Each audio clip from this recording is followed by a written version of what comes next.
How to control emotion, আবেগ নিয়ন্ত্রণ করা যায় কেমন করে? আবেগ আছে না হুদায়, মানে কারে যে পছন্দ করে, কোথাকার কোন মাইয়া যে একাই চারখান প্রেম করে, এর আবেগে পড়ে গলায় দড়ি দেয়, আছে না নাই? আজকে আমার কথাগুলো খুব মনোযোগ দিয়ে শুনবা। আমি এই ইস্যু নিয়ে আজকে ফ্রেশ কথা বলছি। আমার এই 5 মিনিটের বক্তব্য কোনো যুবক যদি মনোযোগ দিয়ে শুনতে পারে, তার জীবনটাই পরিবর্তন হয়ে যাবে ইনশাআল্লাহ। সবচাইতে বড় ধ্বংসত্বের কারণ হচ্ছে আবেগ।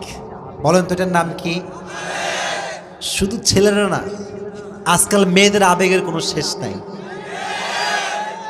বাপ বলে যে মারে এই সওয়াল ভালো না, গাঁজাখোর, এরা বিয়ে করলে তো জীবন শেষ। মাইয়া কয় আব্বা গাঁজাখোর ছাড়া আমার